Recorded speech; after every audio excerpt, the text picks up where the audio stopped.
वकील भाई, आगरा का ताजमहल प्रेम का प्रतीक या ऐतिहासिक सच्चाई इसकी कुछ और है, क्या कुछ कहेंगे आप?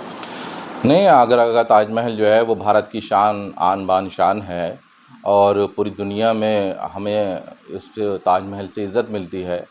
ताजमहल जो है वो वर्ल्ड हेरिटेज में आता है और सब लोग जो हैं ताजमहल में अब अभी की रिपोर्ट है कि सबसे ज़्यादा भारत में अगर लोग कहीं टिकट लेके गए हैं तो वो ताजमहल देखने गए हैं। इतनी खूबसूरत, इतना 7 वंडर्स में आता है ये।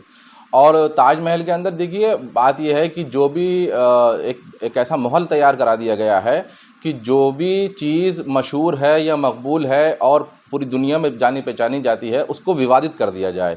ख़ास तौर से अगर उसके नाम के आगे पीछे कोई उर्दू नाम दिखाई दे जाए तो बस एक ज़िद है भाई। भारत के जो हमारी संस्कृति का मंत्रालय है, थोड़े में ज़्यादा स्वाद यही तो है इसकी खास बात। वाओ मामा, क्या स्वाद है। अरे मेरे राजा, उसने क्या कहा है ताजमहल के बारे में? उन्होंने साफ कहा है कि वहाँ कोई मंदिर नहीं है।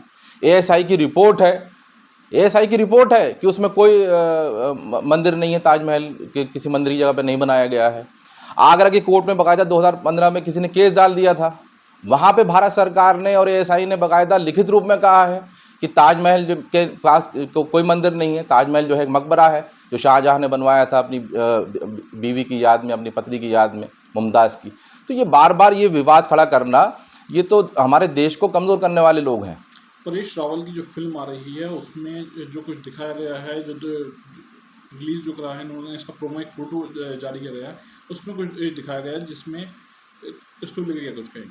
देखिए, परेश जी ने एक मूवी बनाई थी, ओ माई गॉड, ठीक, बड़ी मशहूर हो गई थी पिक्चर वो। तो जो हिंदूवादी संगठन थे वो उनके पीछे पड़ गए थे। अब मुझे तो ऐसा लग रहा है कि उन्होंने ऐसा जो टीज़र जारी किया है वो हिंदूवादी जो संगठन है, जो हिंदुत्ववादी फोर्सेस हैं, उनको खुश करने के लिए करा है। उस टीज़र का इतिहास से और विज्ञान से कोई लेना देना तो है नहीं। जो चाहा अपना लिख दिया। और वैसे भी वो बीजेपी के सांसद रह चुके हैं और लोग तो ये भी कहते हैं कि मोदी जी जो कुछ भी बोलते हैं वो सारी एक्टिंग परेश रावल ने उनको सिखाई है। क्या ताजमहल की असली सच्चाई हमसे छिपा रखी गई है अभी तक? सच्चाई सिर्फ यही है कि ताजमहल जो है वो मुग़ल शासक शाहजहाँ ने अपनी पत्नी की याद में बनवाया था और वो आज तक कायम है। कई सैकड़ों साल हो गए, ताजमहल अपनी जगह पर आज तक कायम है। यहाँ पे पुल बनते हैं, 5 साल में टूट जाते हैं, 15 दिन में टूट जाते हैं। ये फ़र्क दिखा रहा है कि वो शाहजहाँ कितने बड़े देशभक्त थे और जो आज के लोग हैं वो क्या हैं। क्या ताजमहल के नीचे शिवालय है या फिर प्रोपेगेंडा फैलाया जा रहा है? सीधा प्रोपेगेंडा है ये, प्रोपेगेंडा। और उसमें प्रोपेगेंडे में लगातार नुकसान ये हो रहा है कि हमारे देश को कमज़ोर करा जा रहा है, समाज में तनाव फैलाया जा रहा है, हिंदू मुसलमानों में खाई पैदा करी जा रही हैं इन सब चीज़ों से। द ताज स्टोरी जैसी फिल्म समाज को जोड़ेगी या बांटती है? देखिए, द कश्मीर फाइल्स टाइप की स्टोरीज़ हों या बंगाल फाइल्स की हों। अब बंगाल फाइल चल रही थी, ये चल रही थी, उदयपुर फाइल, ऐसा फ्लॉप तो हो गया सारा। हमारे हिंदू भाइयों ने इन सबको नकार दिया। भाई, आप झूठ कब तक बोलेंगे और लोग कब तक आपका झूठ सुनेंगे, कब तक सुनेंगे? तो आप ये देखिएगा, ये जो ताज स्टोरी है ये भी गई।